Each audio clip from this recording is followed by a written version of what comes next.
Welcome to the Asia Institute. My name is Emmanuel Passpreich, director here, and today we're going to take a little time to talk about North Korea and the future of Northeast Asia. This is an extremely important topic, in part because the status of North Korea keeps changing so rapidly, and we've had both extremes here in terms of confrontation with North Korea, and at the same time efforts from the last week of the United States to engage North Korea. And we have a chance today to speak with Dr. Wang Son-Taek, who is at YTN as a reporter and also affiliated with the Asia Institute, who is an expert on North Korea and will give us his insights as to what's happening in North Korea today. I think the potential in the current environment in East Asia, especially in light of the confrontation between the United States and Russia and China, and also the recent series of events between the Philippines and the United States, has created an environment which is quite unpredictable at multiple levels. So it's extremely important for us to have a moment to sit down and think objectively and carefully about what exactly is North Korea, what is it becoming, and what are the prospects for the future. So let us welcome Dr. Wang Son-Taek. Thank you so much, Son-Taek Wang. Wow, it is really an honor to be here and talk about this wonderful topic and a very significant topic. Actually, talking about the actual state of North Korea is almost impossible. I have to say this first, because the nation is extremely closed society. So you already know there are a lot of different perspectives on North Korea, and then without concrete evidence, this is something we cannot avoid because North Korea's closed society issue.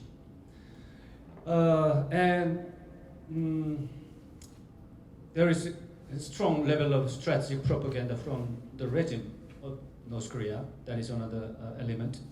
Another element, very important, Korea is a divided country, and the two Koreas maintain hostile relationship.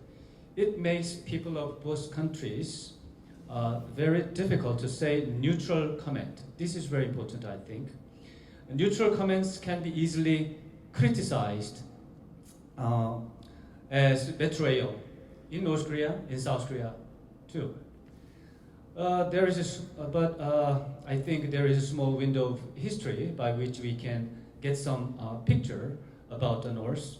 If we want to see the future, we need to check the past first, because the present time is the unknown future of the past. So I would like to first, we have last 25 years, we have had two scenarios about the future of North Korea.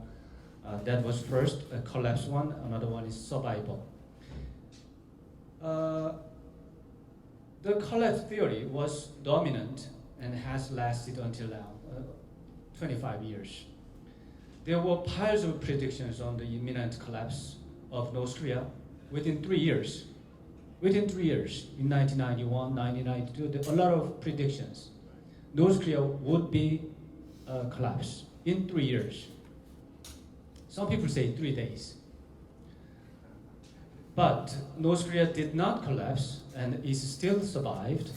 So, simply speaking, the collapse theory as the future of North Korea 25 years ago was wrong, proved wrong. And then modeling through, there are also a second scenario, modeling through. That is right. North Korea is modeling through at the moment. The collapse theory is based on common senses like miserable economy of North Korea, lack of charisma of the leader, excessive cruelty of the leader, etc. But these analyses actually, as I told you, wrong in the last 25 years. So, besides common senses like this, which were not very effective for predicting the future of the North, last 25 years, I'd like to introduce one of the analytical concept, the legitimacy. According to Max Weber, the kinds of legitimacy decide the characteristics of a certain political entity. Weber presented three kinds of legitimacy. First, charismatic. Second, traditional. The last, rational legal legitimacy. I'd like to explain a little bit about the concept of legitimacy and the kinds of legitimacy and a little bit of related to legitimacy theory.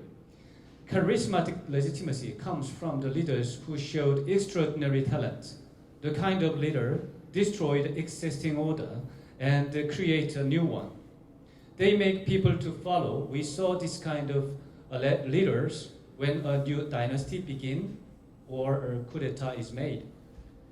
Second one, traditional legitimacy, comes from the hereditary relationship between the original charismatic leader and the successors. The traditional leaders are qualified if they can prove the fact that they are the descendant from the original leader. In monarchies, this type of legitimacy is very, very common. Rational legal legitimacy is based on rules and regulation the society already made. When a political leader wins a certain kind of selection process or election process for nominating the leader of the country, he or she gets the legitimacy, which is secured by the constitution and laws. Most of the free democracy nations like the US, like this country, South Korea, adopt this kind of legitimacy. Many European countries do. Now, these legitimacy societies have a little bit different kinds of elite management system. This is very important too. The elite system or a dominating structure of society is directly linked with the type of legitimacy. In a charismatic leadership society, charismatic community is forming. This is temporary gathering of fans of the leader.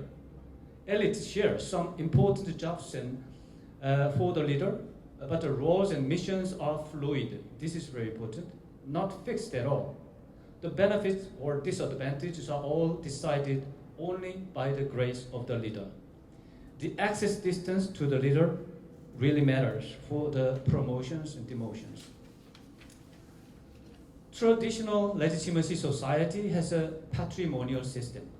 Patrimonialism is a kind of governance organization with professional officials, which is an extended form of patriarchy. This is quite similar to the charismatic community in that loyalty is the major factor for the elite's success. However, this system is very different from charismatic community in that this is a very organized one. This is a very stable one. Rational legal legitimacy goes with bureaucracy as a domination structure. Under the bureaucracy, expertise is the most important factor for the promotion and the demotion of elites. High-ranking officials in this system is supposed to have high level of expertise. Loyalty is relatively not important in this system, supposed to be. Actual reality, we have a little bit different pictures, but this is pure type of understanding. Kim Jong-un is not a charismatic leader, but a traditional leader. He became the supreme leader of North Korea by the designation of his father, which is one of the examples of how traditional leaders take legitimacy. Because of his legitimacy time, it is natural for him to try to imitate Kim Il-sung, the original charismatic holder. Kim Il-sung's hairstyle, clothing, body gesture, which could remind people in North Korea of their original great leader. This is kind of reminding the fact that Kim Jong-un is the grandson of Kim Il-sung. North Korea is not a bureaucracy country, but a patrimonial country. This is one of the important points when we talk about North Korea, because I think a lot of people talk about North Korea from the perspective bureaucracy. I think this is wrong. there is no second powerful figure in this type of nation. The officials in this nation are all retainers, not bureaucrats. The destiny of elites are decided only by the leader. Loyalty is the foremost factor in this system. In the traditional legitimacy society, the tradition of the society matters when it comes to the stability of the regime. Traditional leaders should follow the traditions which was presented by the original charismatic leader. The tradition which was presented by Kim Il-sung in North Korea is the revolution. This concept is also important to understand when we talk about North Korea. Tradition is all to North Korean people. So what is the tradition of a revolution in North Korea? Kim Il-sung's narrative is like this way. This is Kim Il-sung's narrative, not my own. Kim Il-sung's narratives all are full of deceptions, so exaggerations, something I cannot agree on. Korea has been an independent nation for a long time. However, imperialist nations like Japan and the US invaded Korea and enslaved Korea against Koreans' will. Kim Il-sung led a resistance movement to liberate the motherland from the hands of imperialists. Kim Il-sung was successful when he defeated Japan 70 years ago. He was also victorious when the second imperialist nation, the United States, invaded Korea 60 years ago. From North Korea perspective, North Korea invaded, not the US. Kim Il-sung could protect the northern part of the Korean peninsula, even though the fight is not finished yet, and the southern part of Korean peninsula is still under the power of United States.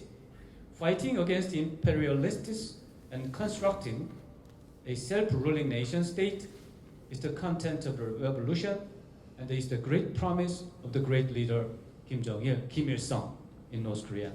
This is the narrative of Kim Il-sung, and this is the background story of the tradition of revolution. In this regard, Kim Jong-un, the traditional leader of North Korea, Kim Jong-un's duty is to continue fighting against the imperialists, the United States, with a slogan to expel the foreign troops out of Korean peninsula. So when we want to see whether the North Korea is stable or not, we better check whether he's following the tradition of revolution or not. Legitimacy is very important because legitimacy is all about whether the probability that the leader can induce or secure the voluntary obedience from the people. So degree of the voluntary obedience matters, really matters when we talk about stability. So the tradition of revolution, if he abandons the tradition, Kim Jong-un would be in big trouble. And if he follows the tradition of revolution faithfully, his regime should be stable because the people of North Korea would show voluntary obedience.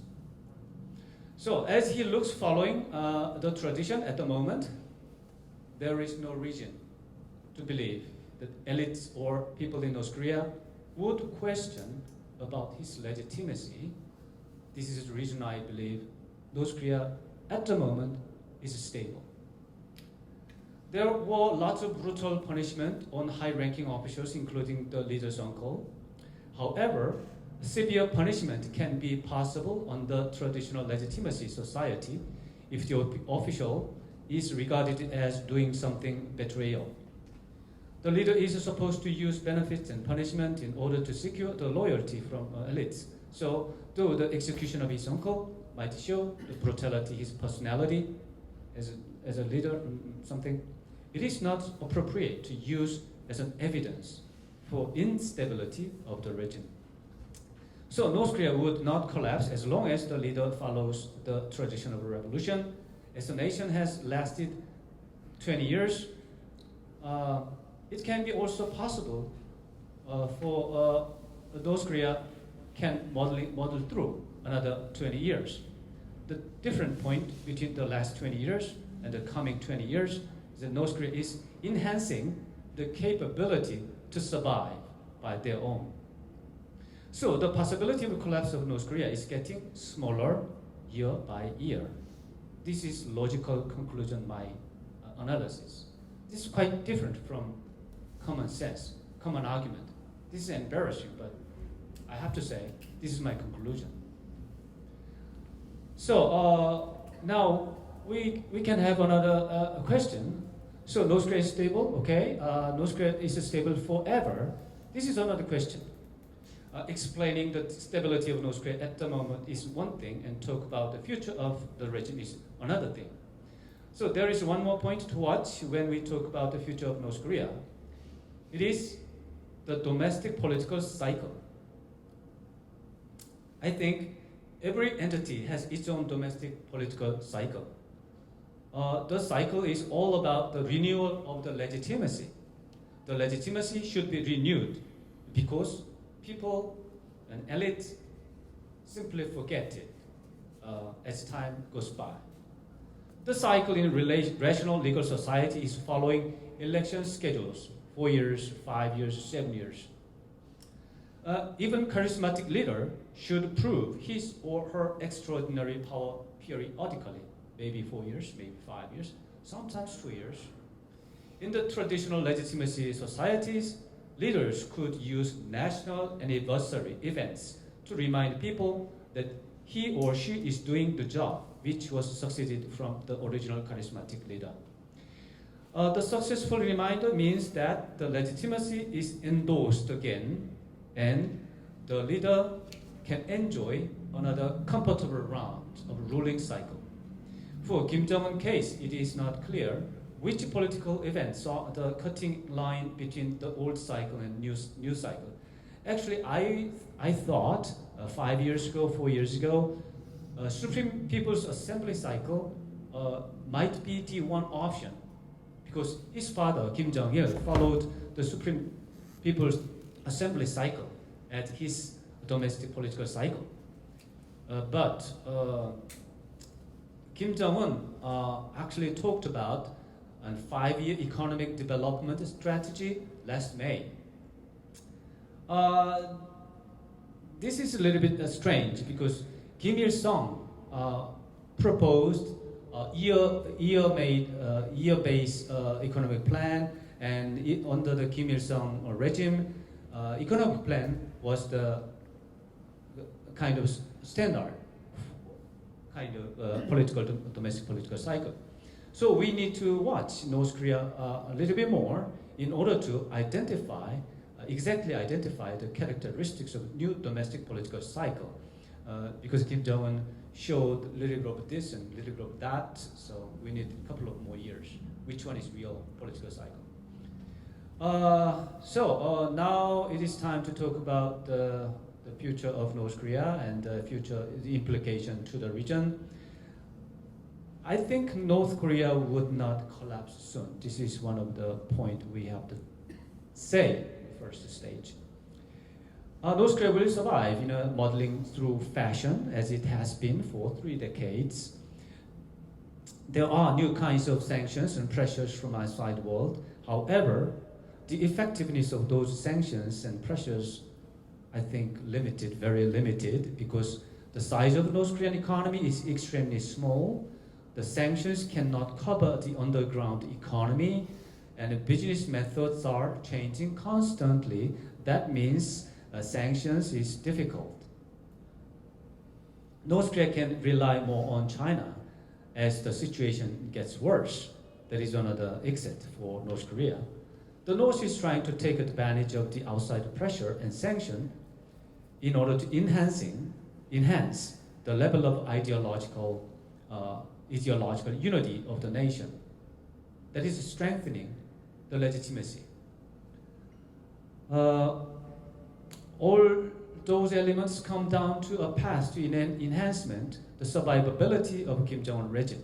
Enhanced survivability means that division of the two Korea is intensified. This is this is something people in South Korea do not talk much. But we have to think about this. We have to think about it. The division of two Koreas is intensified day by day. People just talk about reunification, when we can get reunification. But the actual reality is that we are intensifying the division. North Korea is building up its nuclear program without meaningful obstructions from the international community.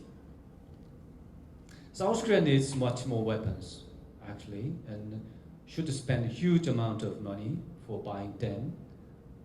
Actually, the recent debate on THAAD, Terminal High Altitude Air Defense System, is partly one of the stark examples. Except for some defense-related industry, rising military tensions in this region would hurt the overall prospects for peaceful and prosperous life inside Korean Peninsula, even outside Peninsula too. The implication of nuclear Korea is an increase of security risk in Northeast Asia region. This is something I prepared. I believe some of you might think this is a very different idea. So now I would like to open to the floor for the question and comments and answers.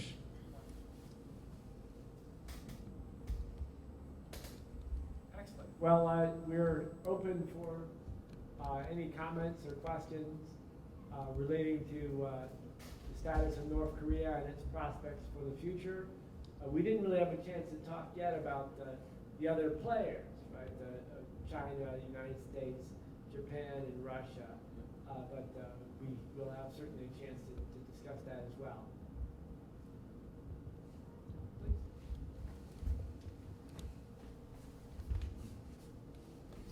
Hi, my question is...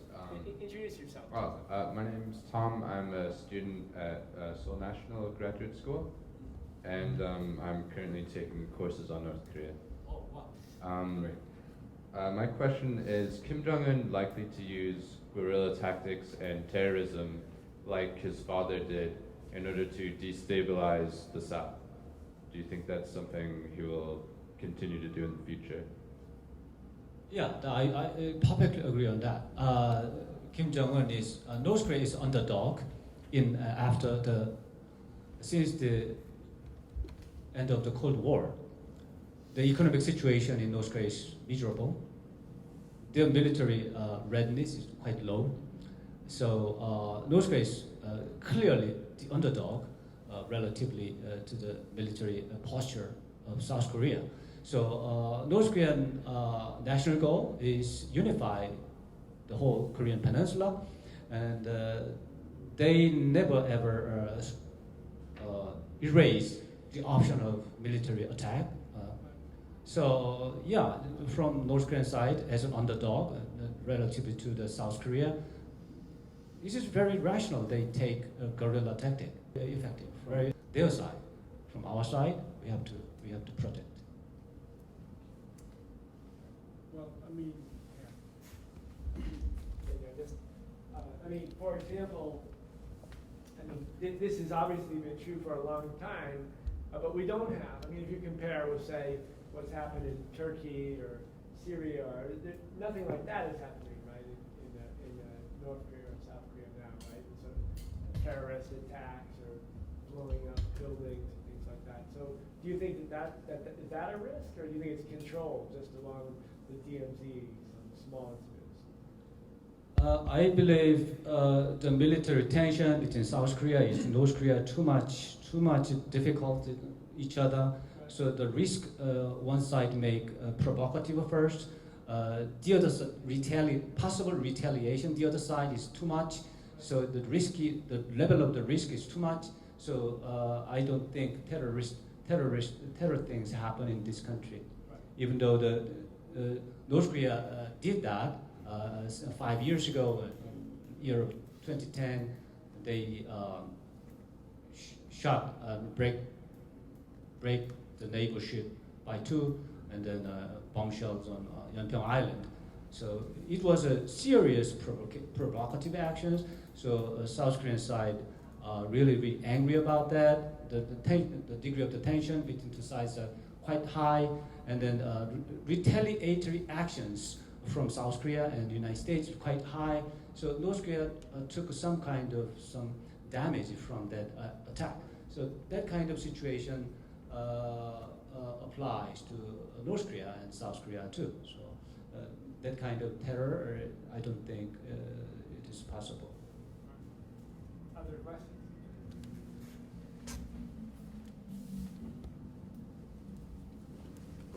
My name is Kyung-Ho Min. I'm working for an American company in Seoul, and this is my first time to be here. And this Professor She invited me, so I appreciate that.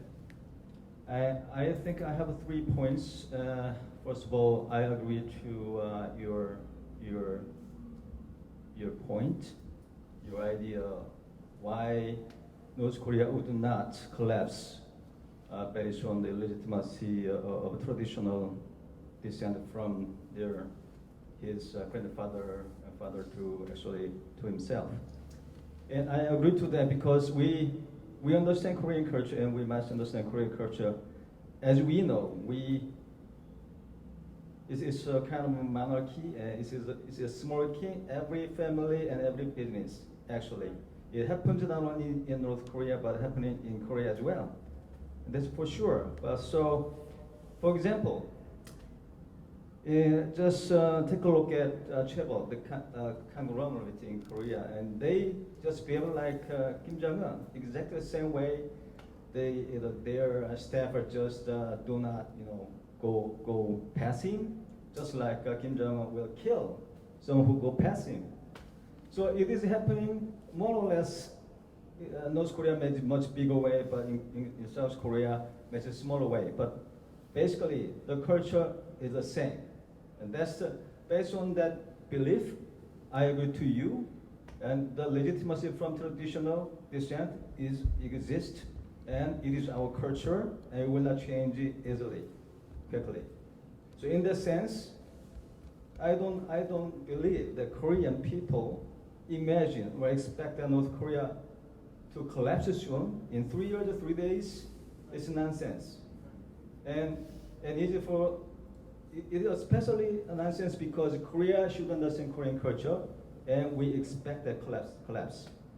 So, but the world does not know whether they collapse based on their perspective because they do not understand Korean culture. We just, our fathers, our grandfathers, we must obey. Otherwise, we'll become outsiders, and nobody will take a look at us. So this is working in Korean Peninsula, and we must understand Korean culture first. Then that means that we must understand ourselves first. Then we go outside of Korean Peninsula, and then we make the world understand the current situation. So why it is naive to think that North Korea will collapse because of hunger, the death from hunger, just like some millions of people died of hunger during Kim Jong-un regime, but they still survive. The regime still maintained. So what it means that it is a cultural thing. So you need to understand Korean culture first, then based on that, we should negotiate and discuss with the rest of the world.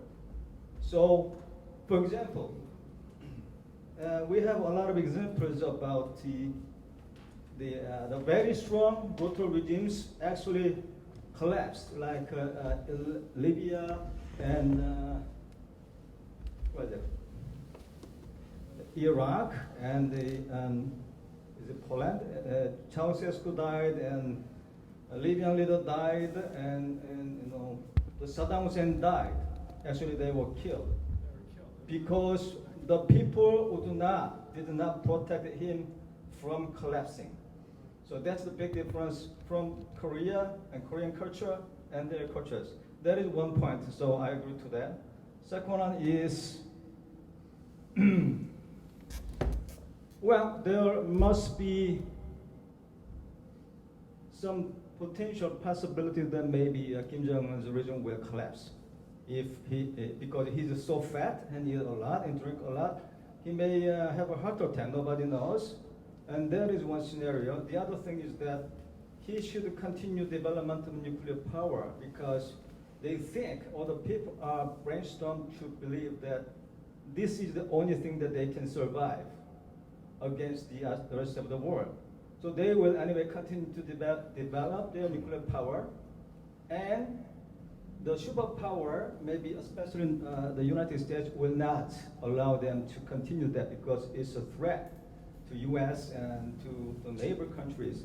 So my concern is that maybe the regime may be collapsed by the other hands of the world, like the U.S. and especially maybe the U.S. and Japan alliance. So I'm afraid because we should prevent that from happening because that means preemptive attack on the nuclear facilities means that it is all-out war. They maybe push a button for all the cannons and all the machines, and it is done. If it is done, we're all dead. All our assets will be destroyed. So, and you mentioned that the regime will maintain because of this traditional legitimacy. But if there is something unexpected happening, like a preemptive attack, then and there should be a vacuum, and just like Iraq and Syria, and we will dead. So we must consider and we must be concerned about the future, maybe as soon future, because they are developing nuclear power and U.S. will not allow them. So we must be very concerned about that. And third one, in this regard, we must help ourselves because we understand our culture mutually, and we must improve our relationship, which may reduce the bad situation very much. Like shutdown of Gaza complex is a completely idiot thing. So I would like to ask how we can maybe reduce the risk of certain very serious situation where maybe U.S. North Korea continue their development of nuclear power and the rest of the world will not allow. So, and we must do something like humanitarian aid because we are same people. We must help them. It's a humanitarian, way of helping them, and then the other way, maybe we can start resume the discussion, peaceful discussion, very fast, quickly. We have been shut down for maybe for the past two governments. It destroyed everything, the relationship. So my concern is that, and my hope is that, as I told you, maybe war. And my hope is that we must start our discussion with North Korea, and we must open our industrial complex again, because we should understand our culture. We are emotionally together. North and South Korea already said we're the same people. So that's the point I want to tell you. I want you to consider. I want you to play answer. Thank you.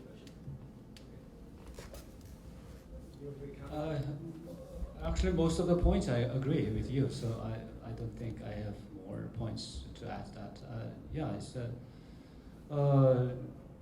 We have to think, we have to make plans, our strategy, our plan to resolve the situation from our perspective, because we know this region, something around here, very best.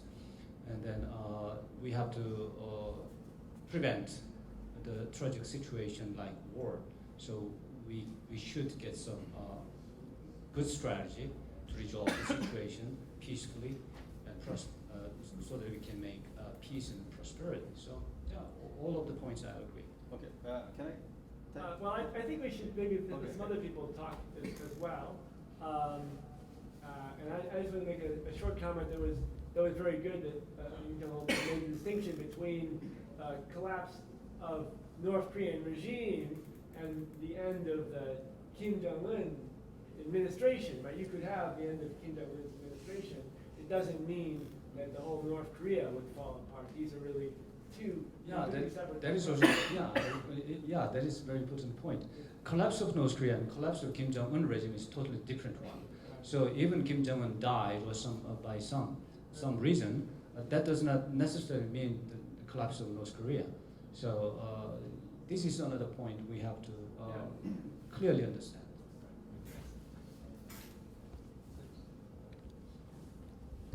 Thank you for my name is Michael Park. My Korean name is Park Dong-seok, and I'm a wannabe future PhD student in Korean studies. And I have great interest in modern Korea and government. I've lived outside Korea for 30 years, and I've been in Korea for 20. I've been outside Korea for 20 years. I've lived inside for 30 years.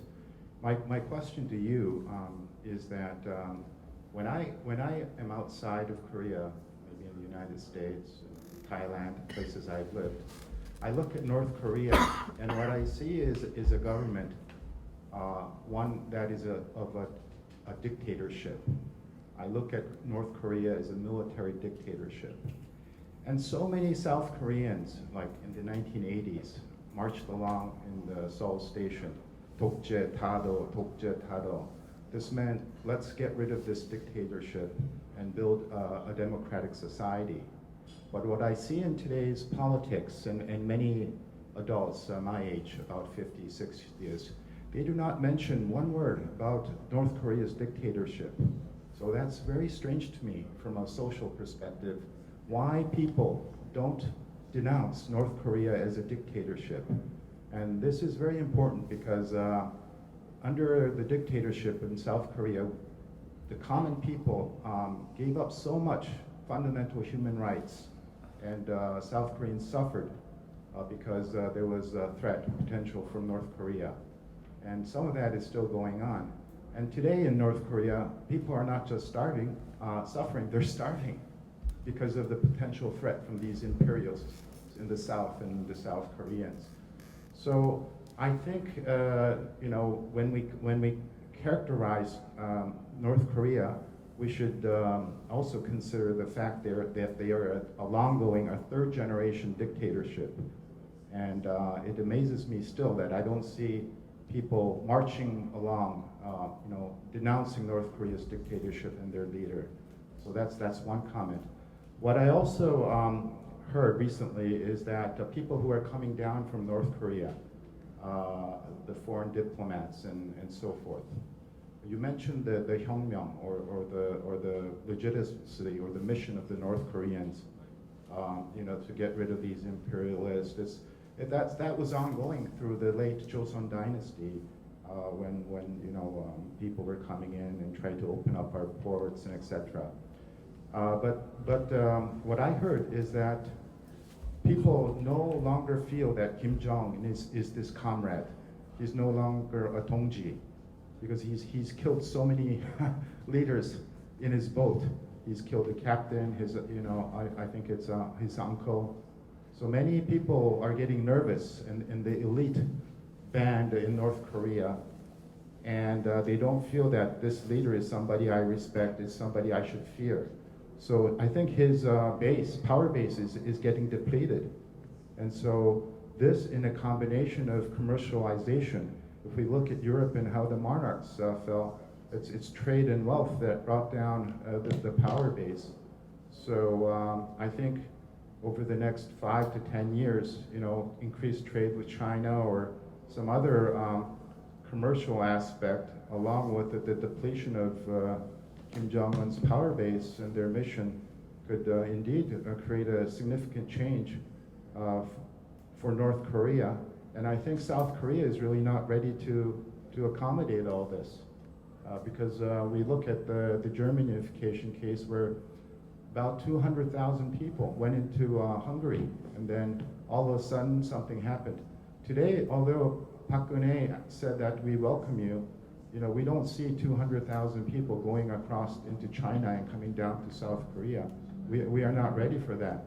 So there's still a lot of discussion and volatility, I believe.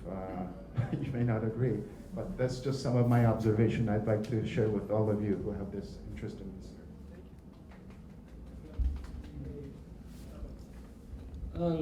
Small comments. Actually, your argument is perfectly right. There's nothing I can attack or nothing I can disagree on. But a little bit add a little bit of comments on your thought is that dictatorship of North Korea is nobody denied this. Everybody knows it. So what we are facing is how to handle this dictator. So that is a little bit too much natural, too much given fact. So usually we don't talk about the North Korea is dictatorship or something.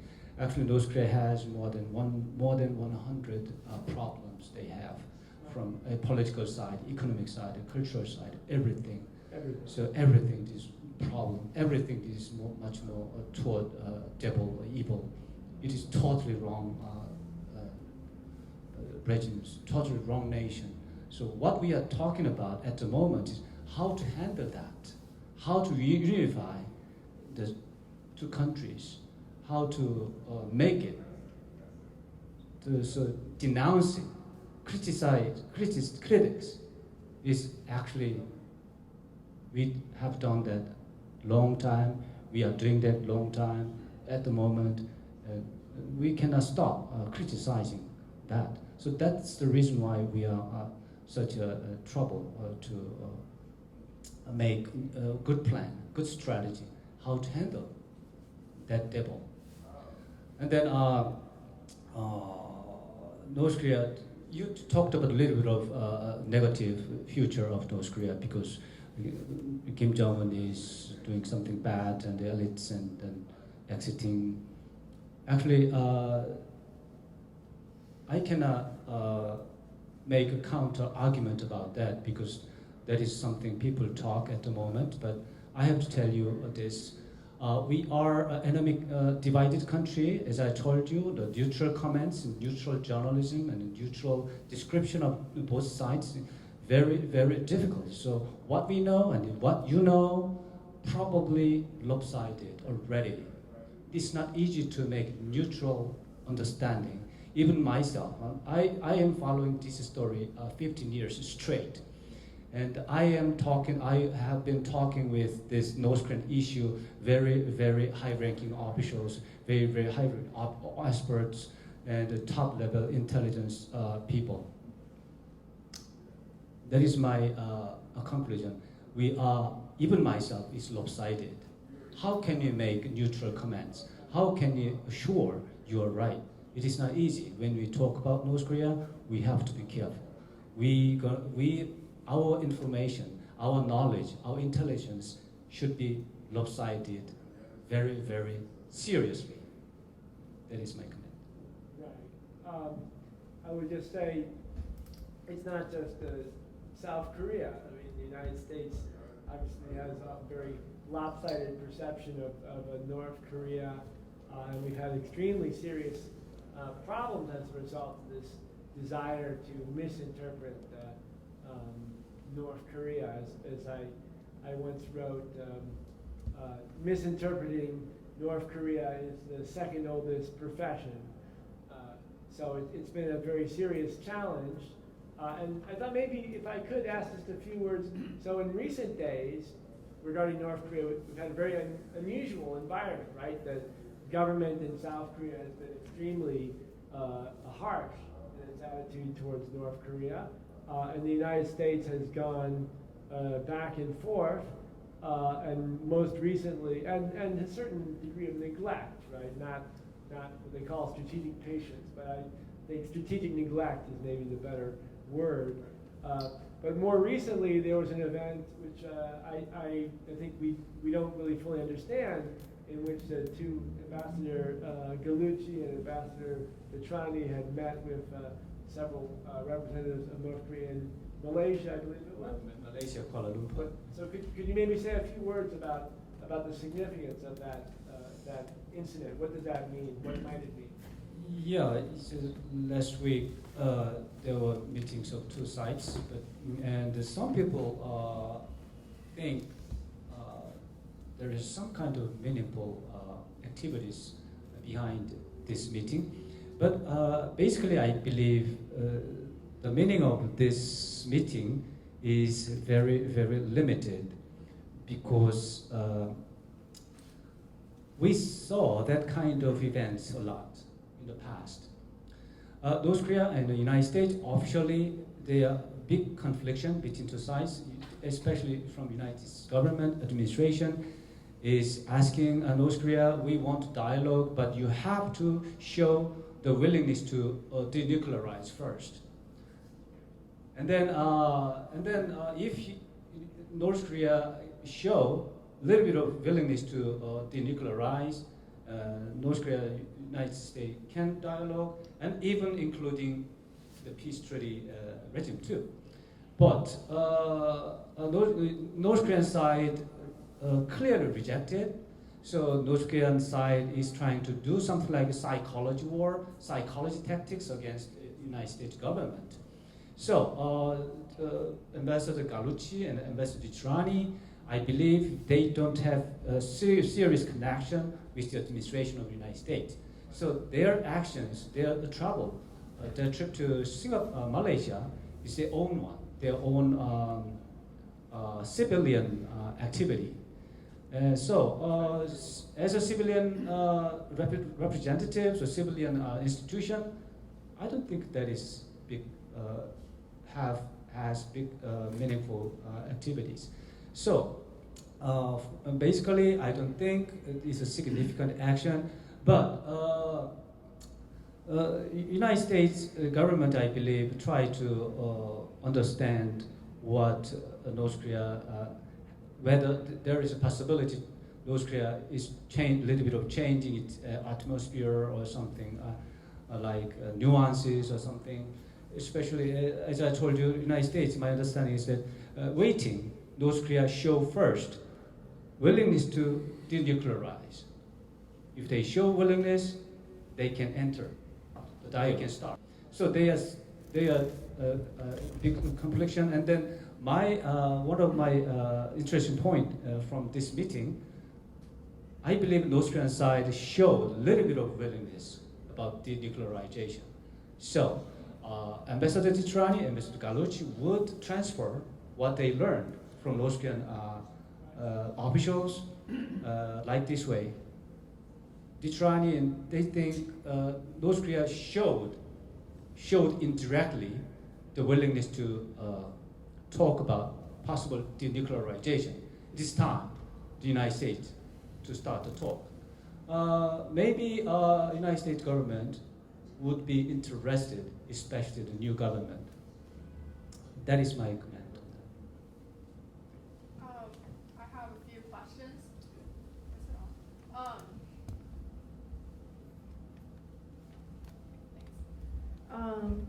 I'm a junior at Kyunghee University studying international relations. And well, my first question concerns, I think he mentioned something about how after the collapse of the regime or whatever happens, would the North Korean civilians actually move out of the country? But according to researcher at Asan Institute, Hyundai Asan Institute, he did a lecture. He said, according to his statistics and data, he doesn't think that the civilians will move out either to China or Korea because if the regime collapses, that means there's no more control over these civilians. And so it means more freedom and there's no regulation. And the regulations are not being implemented well anyway because the North Korean defectors, the 70% of the North Korean defectors, according to the interviews that he conducted, have replied that when they earn income, 70% of their income is spent on bribery.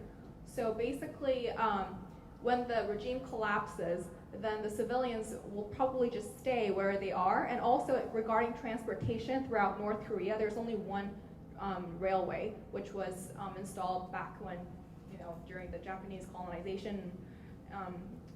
So that's the only railway that there's available. There's not much transportation system. So, I thought that was persuasive. So that's my side of the argument. And the second question is, do you think peace treaty between South Korea and North Korea would be better, or just kind of let the South Korean government absorb North Korea, as a total unification system? Which do you think is better? Just accepting the fact that we're too different, and now we've become too different. We don't really understand each other. Just understand North Korea as a separate country while we kind of interact with each other like other states. Would that be better? And the third question is, most of the nuclear facilities, the nuclear weapons, they're located near the border between China and North Korea. So in terms of location, when there is peace treaty or unification, how do you think the South Korean government or people, just think about that scenario, if that should happen, what should we do about the nuclear facility? Do you think South Korea should just keep it? Or, I heard just getting rid of it is also just as much costly, and it's not that simple. So that's my third question. Okay, full of imaginary pictures. So, yes, first question, refugee issues. As I told you at the early stage, regime collapse does not necessarily mean collapse of the nation. So, as I told you, I think North Korea is stable, the regime is stable. I don't believe those kind of regime, as a nation, would collapse soon. So, I believe the talk about refugee issue is a little bit waste of time.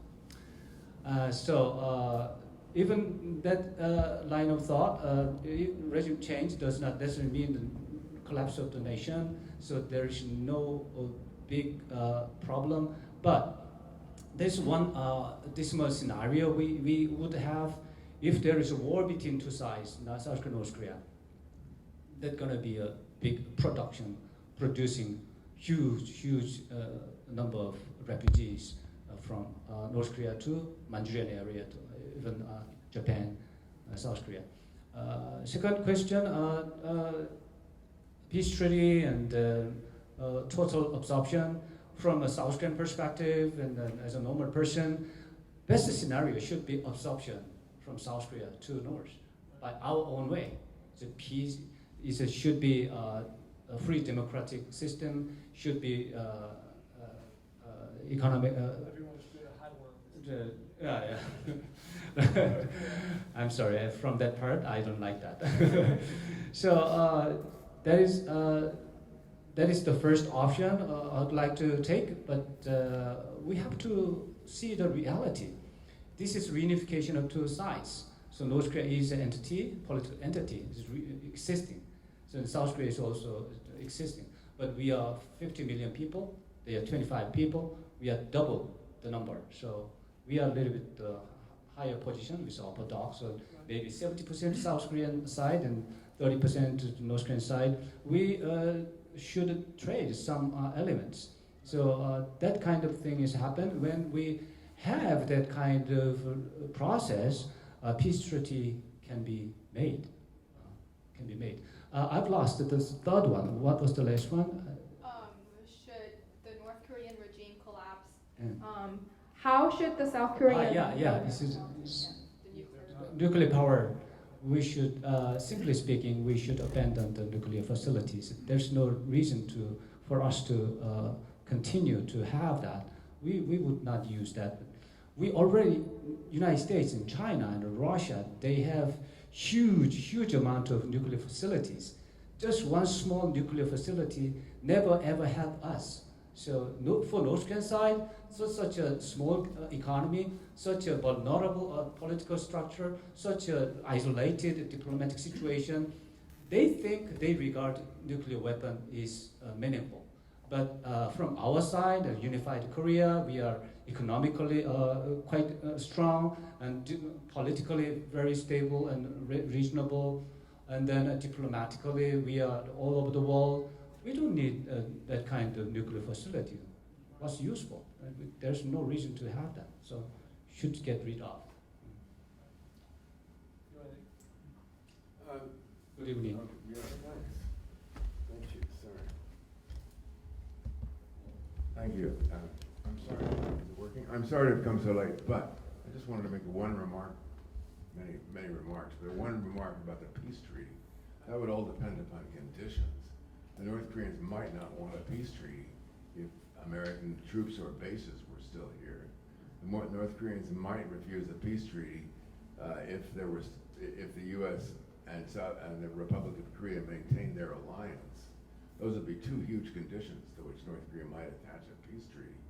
In fact, my impression is that this pressure by North Korea for a peace treaty is part of an effort to break up the U.S.-South Korean alliance and part of an effort to bring about the withdrawal of U.S. bases and troops. So I don't think a peace treaty is going to happen when North Korea might be expected to attach such conditions. Okay. There's a lot of other remarks to make too. I think talk of reunification and collapse is very premature. If there were collapse, I think there might be bloody chaos in North Korea. I'm not saying it would be fighting South Korea, they'd be fighting among each other. There could be revolution, upheaval within North Korea. All kinds of very bad things could happen. Sometimes I think we're better off with a stable regime up there if the regime would only give up its nuclear weapons and act a little reasonable. I'd like to add a little bit of comments on peace treaty or something. Actually, North Korea, South Korea, including China and the United States, officially talked about the possibility of peace treaty a long time ago, from year of 1996 through 1999. There was a 4-party talks among 4 countries. So it was proposed by the president of South Korea and the president of the United States, and it was started, and the North Korea was joined in, and China was joined in. There was no product results from the talk, but it was officially talked. Their final goal was make peace regime on the Korean Peninsula. Peace regime include peace treaty too. So South Korea and the United States opened the door to talk about the peace treaty. And you said what really North Korea want is expelling the U.S. troops from Korean Peninsula. That is their tactic, their strategy, their goal. And the division of United States and Korea, so they can have some kind of opportunity to make red a southern part of Korean Peninsula. We know their tactics, we know their goal, we know their strategy. That does not necessarily mean we should stop everything talking with them. We know their ideas, we know their tactics, we have our tactics, we have our strategy to persuade them to our own term. That's the negotiation is all about. So, difference is everywhere. But nothing is working. So how can Until now, nothing is working. How could you sure you in the future? But what is? No, you can't be sure. But I'd be interested Yeah, in you have how you think something could work. How could something work? What's your? You know what? This is not about possibility. It is about we should. It's a Korean, a South Korean, even North Korean. The reunification to Koreas is written on this constitution. I know all that. So we should do what's it. your formula for the next step to make something work? Go ahead. Let's say you're the You know, foreign minister or whatever. Suggest. Yes, it's all about the plan for reunification in the NATO government. You're not coming up with a specific suggestion. I've been listening for hours to people at IFANS instead of foreign, whatever it is. And it affected you, I think. That's where I was. I can imagine. Yeah. IFANS? IFANS. There you go. Institute of Foreign Affairs and National good. Security. Okay. It's an adjunct to the foreign ministry. Yeah, I know. And I've been hearing all these arguments, in discussions and calls, and Yeah. But nobody says, nobody, including the special representative for ROK at the peace talks, who gave a whole speech that I heard. Yeah. Nobody comes up with a plan. We should what's your see. plan? I'm a journalist. I'm watching people. What's your plan? So, but You see, I don't. as I watch it in the past, under the Notel administration, there are a lot of efforts to make peace treaty or to peace regime. Noteu. So, when we had a big important treaty between South Korea and North Korea in the year of 1991. Which has been, it's mentioned every now and then, denuclearization. Both sides said, let's denuclearize. The U.S. withdrew its nuclear weapons before that was signed. President George H.W. Bush. Right. We, Ancient history. Hmm? So when dinosaurs roamed the earth. right, exactly. I mean, that 1991 agreement, So there are. I won't say it's forgotten, it just never worked So for. what I'm for talking one. about is not you are wrong. So I agree. I admit there was a bumps in the road, many bumps in the road last 25 years. But that does not necessarily mean that in the future there's no possibility. Okay, As a human being, we have to make one more possibility sure. to do it because that is our Okay, destiny. so how is it gonna be done then? Yeah, we have good example in the past. First one, as I told you, Notel government was good result, and then Kim Dae-jung government had a little bit of good results with North Korean side. So Sunshine policy. Sunshine policy and with together with Perry process, a couple of years, I think. But then in 2002, it was revealed that North Korea had a highly enriched uranium program. That highly enriched uranium, that particular intelligence was digged actually 3 years before the incident, that's 1999. Sure. It was actually talked and talked in U.S. Congress, and then U.S. administration. They talked that was a little bit of minor thing, so they decided to push through the agreed framework situation. But 3 years later, the same materials, and then George W. Bush administration decided no, it is a serious violation of the law, a violation of the agreement. So we should stop that regime. So that was the right of the Bush administration. They did it, and then we got a really serious bump. So we got a nowadays we are miserable now. But that does not necessarily mean again. That doesn't necessarily mean there is no possibility in the future. Yeah, a lot of people would agree with you. I just don't see how this is going to happen. I will try. May I jump in? Did you want- Yeah, may I jump in? Yes. I'm a Korean citizen, so I pay tax, and our government has a Ministry of Reunification. And I don't know what they're doing. And as you rightfully point out, there's no outcome, just all talk.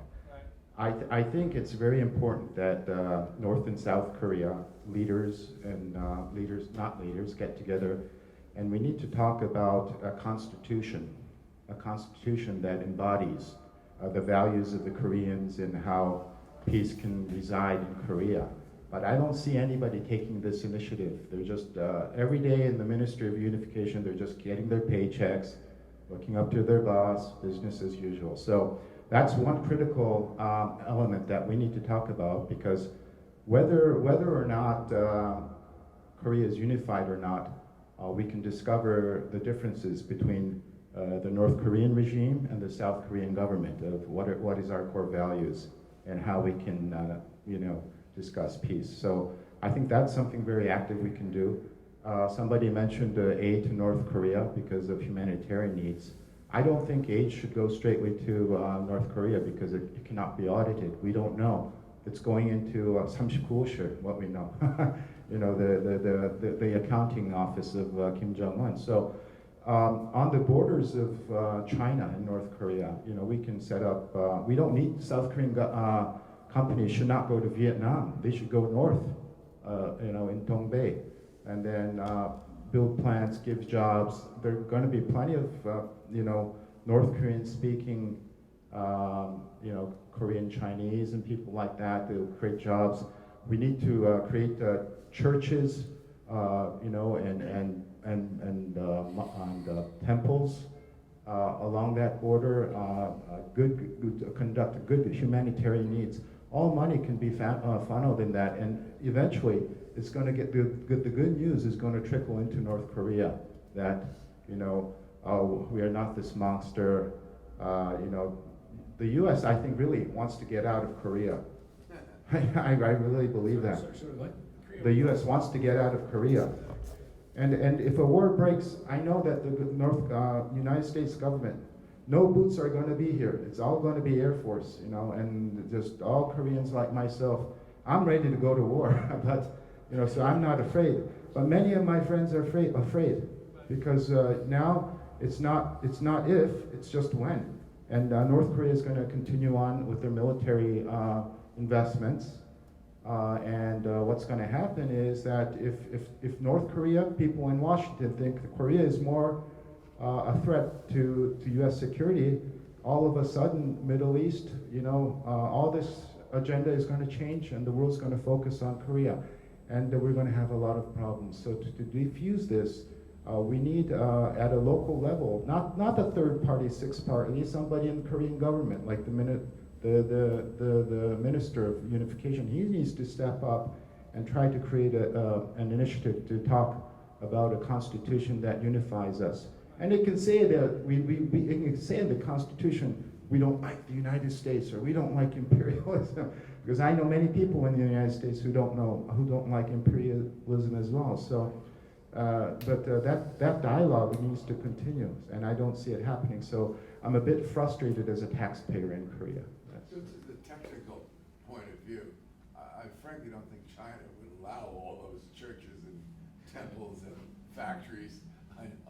There are already a few there. Well, there may be, but they're very suspicious of these Christian missionaries. Yes, they are. And you know, they're not going to give permission for factories strung along the border. The factories are all located somewhere else in China. You know, Wuhan, Shanghai, Beijing. You know, they're not going to give permission for all that activity along the border. But it's an interesting idea.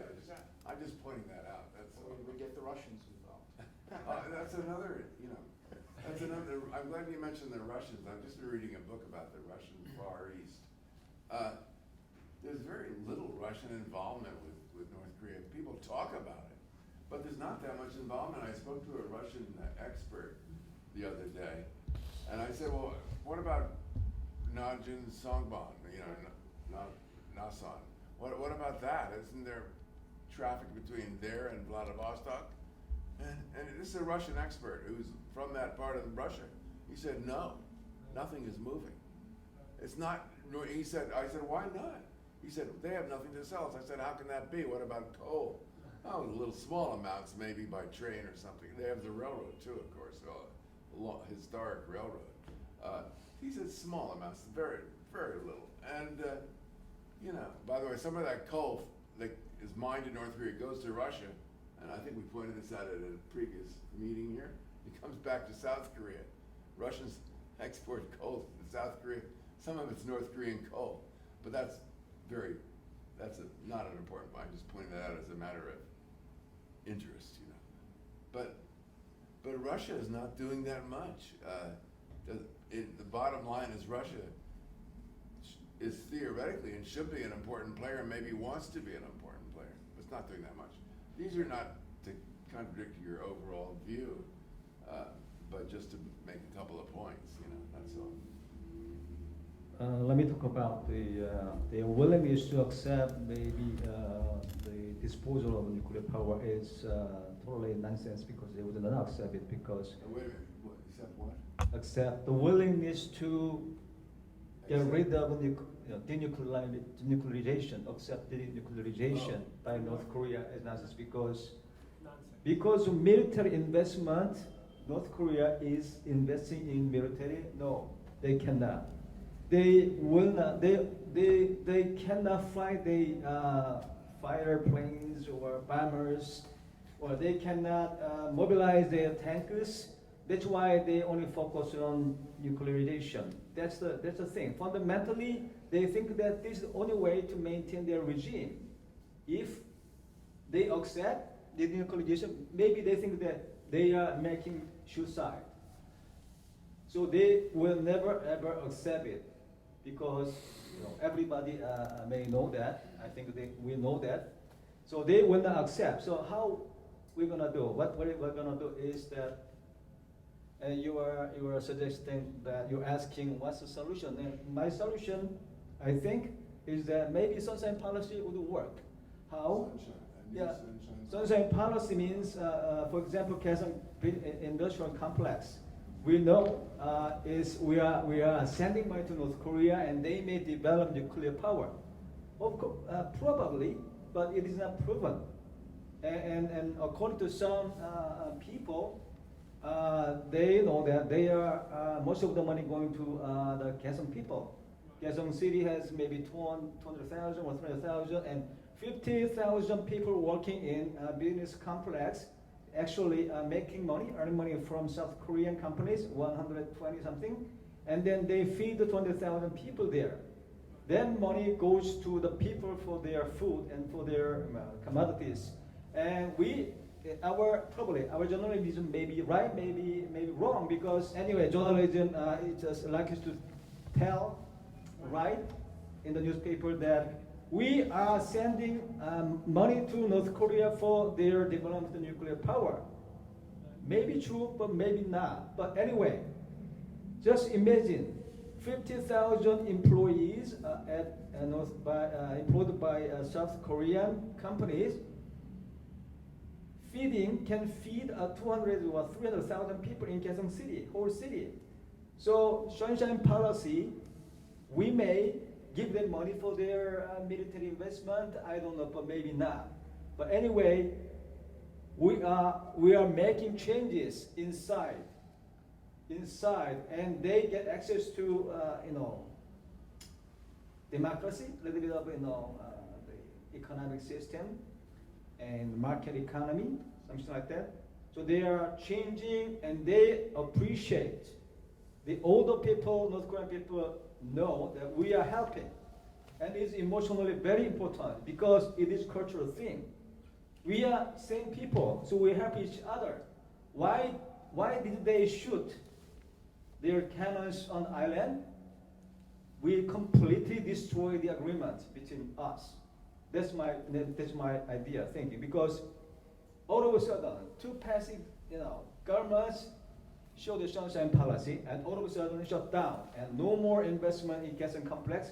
I've been there 3 times, and I talked to North Korean people, and I know how much the salary they are getting is cheaper than even Vietnamese.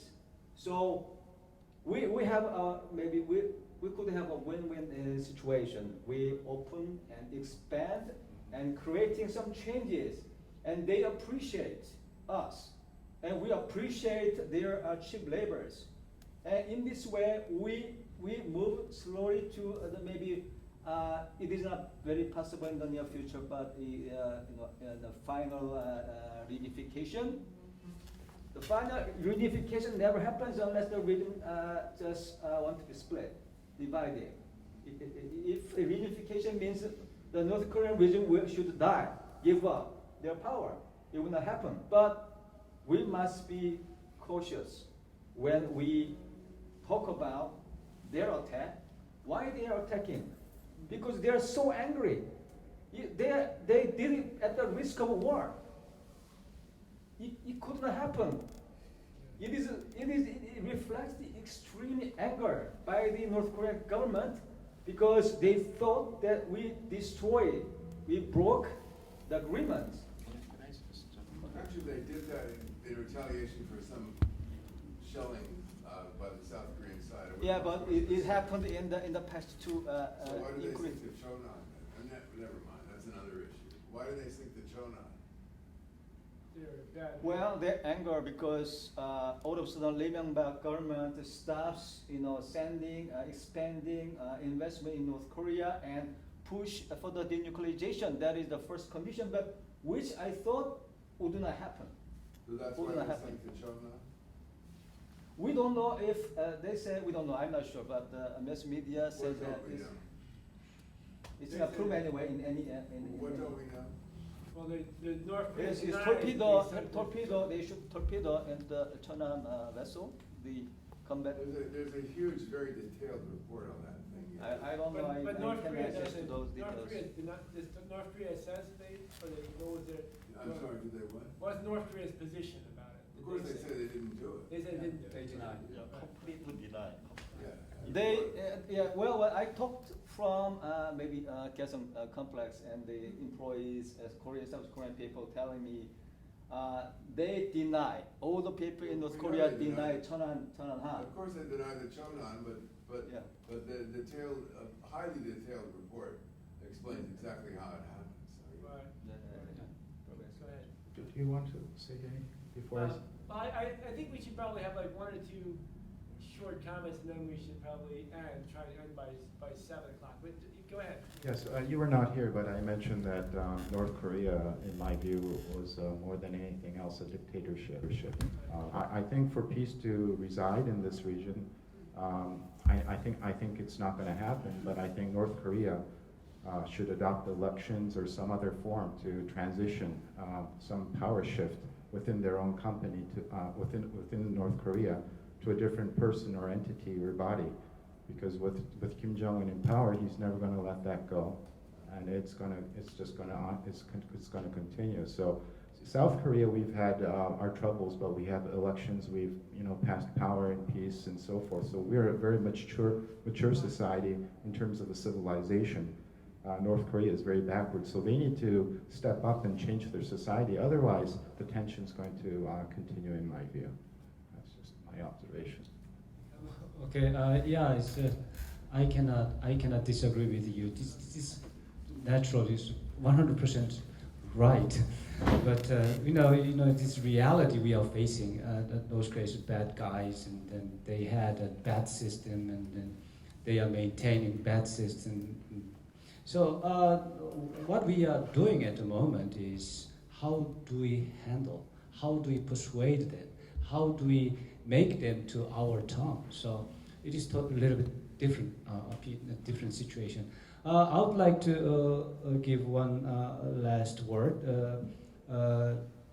We have good ideas and sometimes not good ideas, not effective ideas, but the problem we are facing in this country, South Korea, is that North Korea issue is too much politicized. This is very important. So, because the North Korea issue is politicized, people think their own way, not the other way. So, only this camp think this line of thought. The other line of thought is wrong, just criticizing, just attacking. So the other side is just attacking, just try to crush it. So this kind of thing happened all the way and then all the time, and then good ideas and bad ideas, effective ideas, and good plans, and good strategies, all destined to be trashed. So there's only fighting within each other. Our enemy is the other side, but in our own team, we are doing fighting. We are doing spending time to make a good strategy, good plan, good process, good phases. But what we are doing is fighting each other. So this is one of the big points we have to think before we go further. So I would like to remind and stress North Korea issue is very, very politicized. We have to understand that this thing. If we understand that this issue is politicized seriously, we better stop fighting. We better arguing our own argument. We better try to find facts. We better try to find the real truth. We better find. I think the North Korea. We should do first at this moment for reunification, the peace and prosperous in this region of the world is getting the North Korea issue out of the political issues first. That is the first thing we have to do. Whatever we agree this side, whatever we support, this side, that side, no matter what. We need collaborate, take the North Korean issue out of the general political issues. When we get this, we're gonna have a good idea. We're gonna have good strategy, good plan, and then we can go further. But in this situation, we cannot step even one step. This is something I would like to tell you. That's it. Well, I'm glad we had a chance to have I think, open and not politicized discussion about North Korea today with a variety of different opinions, which I hope will lead to further discussions. I want to thank Dr. Wang Son-Taek for joining us today for an excellent time. And I hope you'll all be back. We're going to have a seminar coming up on recycling in Korea next, and then we'll have one about peace in the Northeast Asia next month. And I'll be happy to give you information about that. It's on our website. So please keep coming, and look forward to further discussions with everybody. Thanks again.